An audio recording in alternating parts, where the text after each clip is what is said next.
Parang gusto kong kumain ng ginataan. Hindi naman pwede si Eddie sa tulingan. Ay, wala. Era ng tambako yan, yelutin. Ah, ito.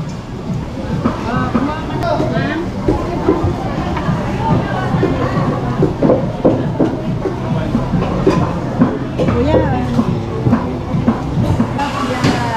250 lang anak. Sige. Kakatayo na. O pang ano, pwede naman pong ginataan yan. Oy, pare ka. Ay, mukhang malakas ang ulan dito kahapon. Sana naman yung daanan.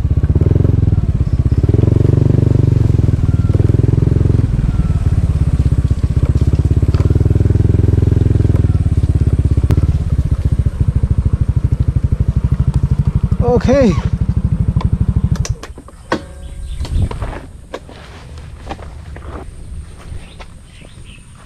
Suki natin sa Roto. Sa ibang lugar daw yung mga makina nila. So siguro hanggang bukas pa sila makakaroto dito sa atin. Dito sa itong farm 2 kalahati, tsaka yung do sa farm 1. Ito ng kakanggata. Kita tayo ng ano. Napag-usapan na namin to kahapon yung uulamin namin ngayon. Ayan guys, naninilaw na po yung ampalaya sa bulaklak. Tumalab na yung patabaan natin.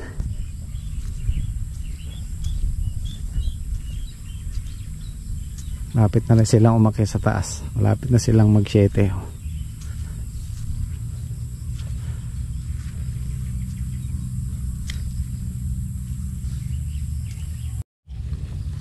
Ito yung sinasabi ko, pag nandito na yung bunga, maganda na yung size.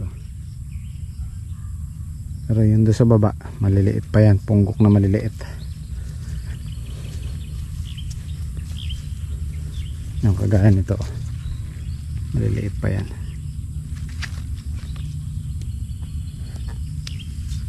Yan ang unang hahalawin natin. Mga ilang araw lang yan, malaki na. Siguro by next week. Ito, meron na nga malaki. Ito yung bungang puno. You know. Pwede na to sa ano. Lalagay natin do sa paksiw na ano, tambakol, kaysa sa talong. Para matikman natin. Oh, lapit na pala tayo maghalaw eh. Malapit na tayo maghalaw. Oo, to titikman na natin to ngayon. Ngayon din. Para tikim tayo ng tanim. Siyempre tayo unang titikim. Marami na siyang bunga maliliit guys, which is nakaka-excite. Ito malaki-laki. Pwede na to. Hindi tayo nakapagdala ng pamputol. Ayan. Yun o. Ito yung bungang puno. Punggok pa sila o. O, diba? Matitikman ka na namin. Marami na. Ayan. Nakakatuwa.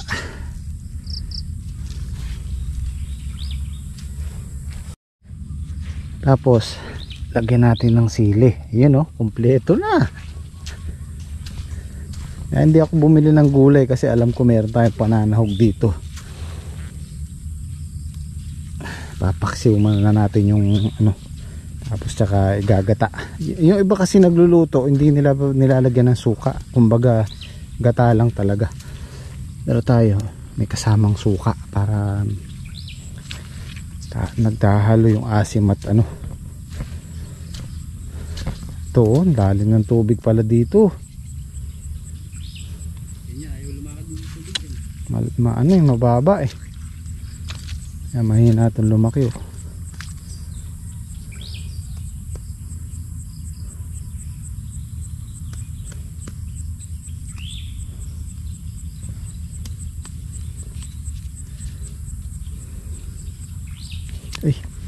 Meron tayong panahog. Wala na pa tayo ng malaki-laki para dalawa. Itong punggok na to, pwede na to. Oh. Diba? Asya na yan.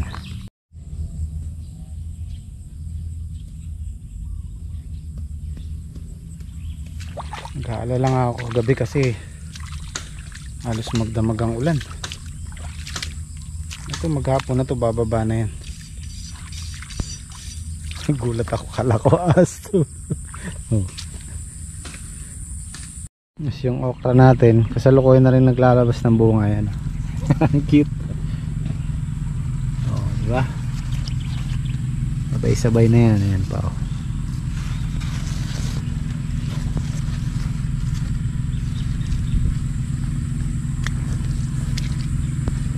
Gawing November, kalakasan ng mga tanim natin o katapusan ng October.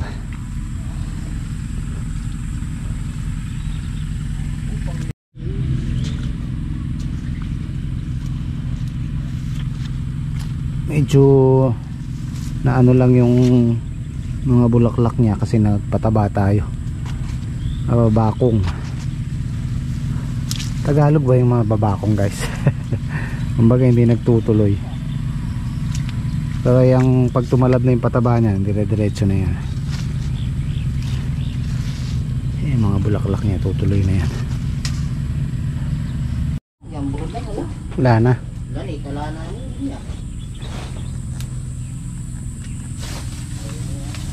Tikman mo na yung tanim mo nyo, no? Kita ka namin pala yung ganit kayo niya. Kung kaya, sanday ko. Lagyan muna natin ng asin at paminta. Iprito mo muna nyo para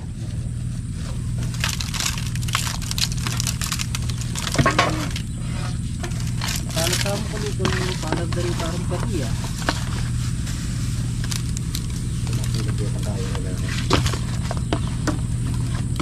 yan, paminta, lagyan mo konti.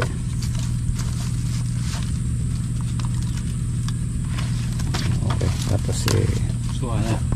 hindi, prito muna natin. Oo. Mamaya natin timplay. Kaya mo munang sumipsip ng ano.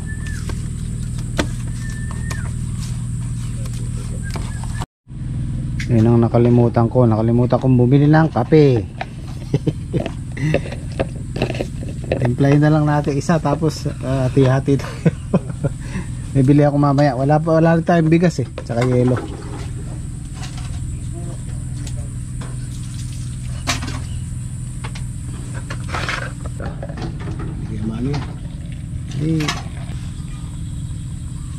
Oop, tama na, baka tumabang naman.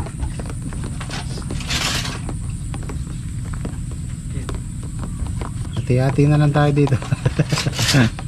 Malayo tayo sa tindahan. Nakalimutan ko, hindi ko alam na wala palang kape. Hindi naman tayo lumusong kasi ng isang araw dito Ang bagay, oh. Oh, kape muna kayo.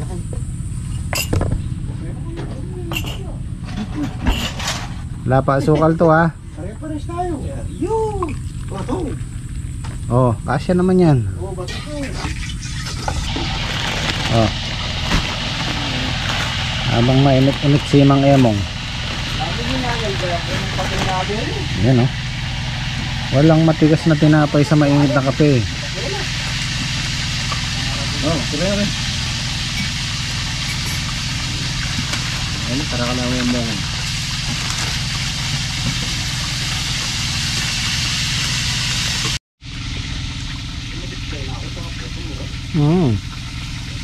May nakita akong uod eh. Kasi baka mamaya hapon umulan.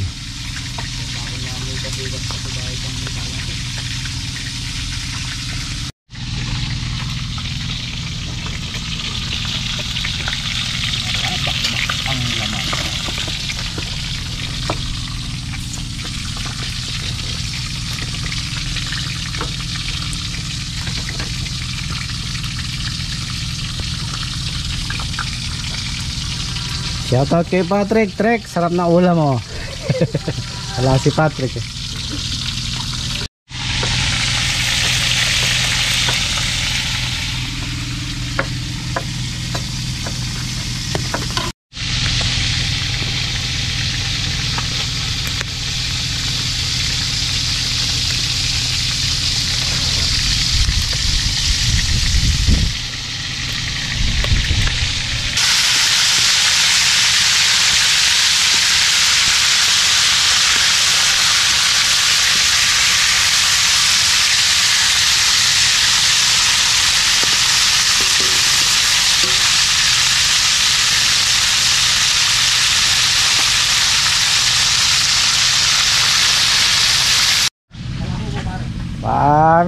Naunahan mo pa kami sa okra ya.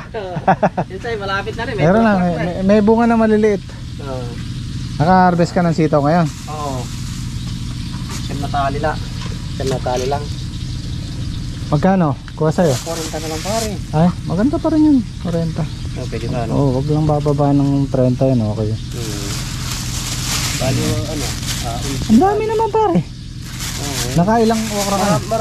Marami-rami na yan. Nag-ano kami pa adobo din. Hindi, nakabigay ka sa buyer. Hindi pa. Unang halaw pa lang. Oo, unang halaw pa lang kanina. Ay, nagpa-spray ako kay Eddie kasi may nakita akong uod. Masela lang ang palaya pagka ganyang stage, yung naglalabas ng bunga tapos may uod. Titirahin nila yung bunga, masisira. Kaya mas mainam na yung maaga. Yung ganyang stage, matipid pa sa spray yan kasi one side lang pwede na. Ibig sabihin yung isang kabila lang ang isprayan. Pero once na yan kumapal na, mas makapal dyan at nasa taas na, kailangan ng spray niyang kabilaan. Both side i-sprayan. Pero ngayon isang side lang ini-sprayan namin kasi nasasapul naman yung kabila. Pero once na nagsara na sila, kailangan kabilaan. Doon tayo mag-aano sa gasto sa gamot.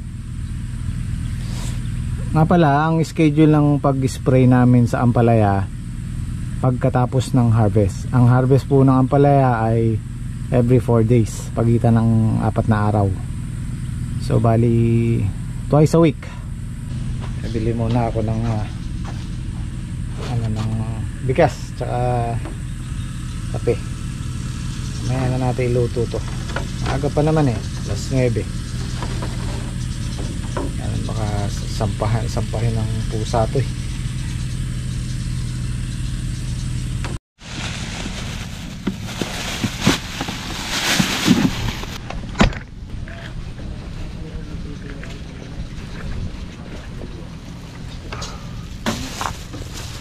Hoy, ito ka naman ng alian. Hindi. Papapagtabasin ko sa yung dalawa dyan. Nyo, suka at ano? Oh, yeah. Suka at tubig? Oh, yeah. Okay.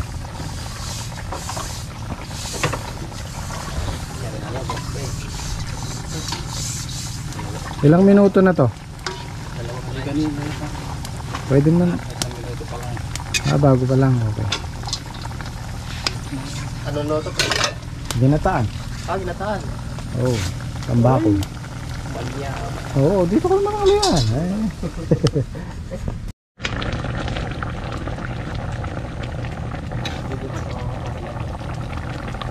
Oo pare, bukas pwede na yun.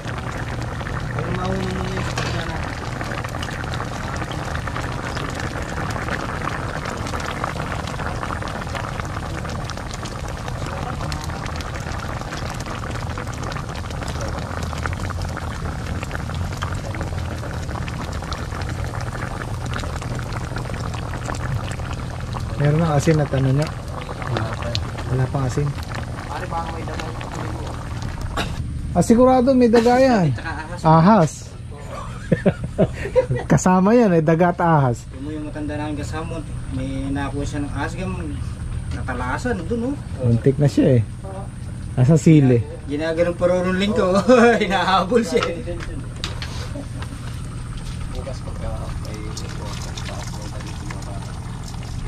Sige pre. Ano bang manangalian din Oo, sige. Oo. Bakit kung magic sarap kayo nandun? Kailangan bagya-bagya lang yung apoy. Para inin na inin. Para maluto yung gata. Yan, maganda yan. Nagmamantika, ganyan. Tumama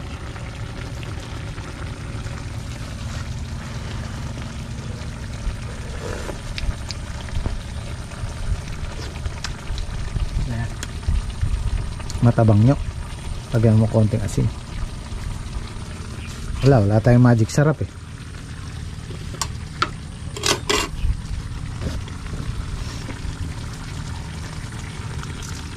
okay na isang kulo na lang pwede na yan. Nakatulog kami pala kami kakain, 141. Uy, pagkakain din ang usong na. Kaya muna tayo ng mga 10 minutes. Nakabilad na yung pwesto natin, dito na lang tayo. Hindi ko binabat, hindi nabitol. Kapahit yung katawang ba? Alam mo. Ano? Mabigat. Natuyo ano nyo? Oo yan. Kaya pala nyo.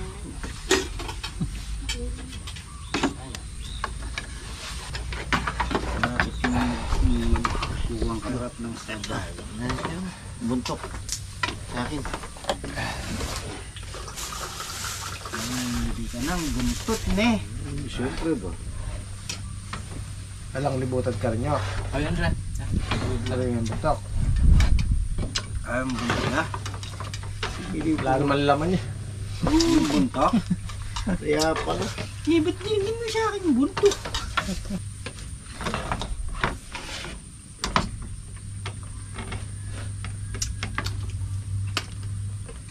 Kala ko marami sabaw, natuyo pala. Kala ko hindi maanghang yung silo, maanghang na pala. Bigla lang.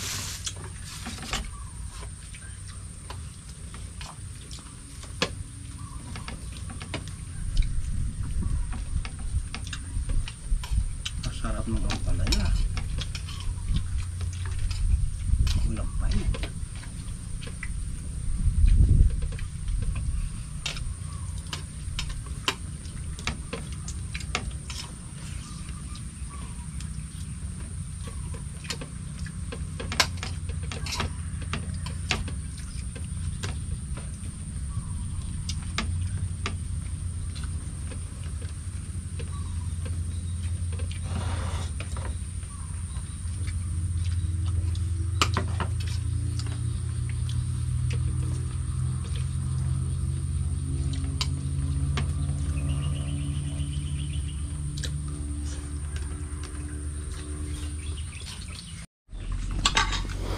Ito guys, kung meron kayong halaman sa bahay, sa garden lang, pinagbalatan nito, babad nyo lang sa tubig, magdamag, tas kinabukasan pwede nang idilig sa halaman. Maganda rin pataba to, potassium. Yung balat naman ng itlog, calcium. Ayun din, inaano din yan sa halaman, nilalagay din. Eh, yun laman nito ya. Pwede rin, potassium yan. Basta ito. Pwede rin pataba. Pataba sa tao. Eh, sa tao, pwede. Kita mo, pag sinabi ng doktor na kulang potassium, saging ang inaano sa'yo. Elemen nyo. Ito.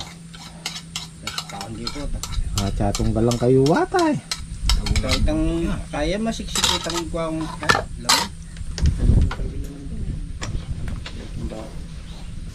Medyo sinisipon ako kagabi pa, pero uminom na ako ng gamot, tinatansya ko lang sarili ko, parang ako nahawa ni Liam eh. Sana wag matuloy kasi uso ngayon eh, Kuya Olan sinisipon din. So siguro by Monday itong malalaking unang bunga hahalawin na namin para magpalit siya ng panibagong bunga. Marami na yan guys. Itong 1 week na to, next week unang halaw, tatlong halaw, marami na yan. Ito by Monday malaki na to.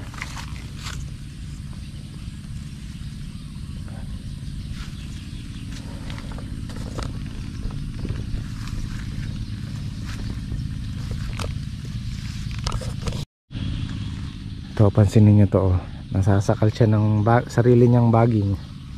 Kailangan alisin natin yan, tapos ibababa natin para pag habang lumalaki siya, nakabitin siya, didiretso siya.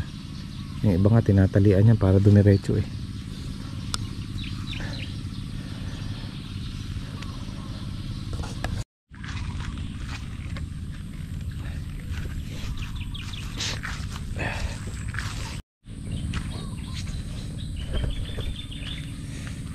Ano guys, maaga ako magpapahinga kasi masama na yung pakaramdam ko. mahirap abusuhin to, baka tumuloy pa. Papahinga ko muna ng maaga para pwede pa tayo bukas. So kita tayo bukas. Maraming salamat ulit. Zaijian!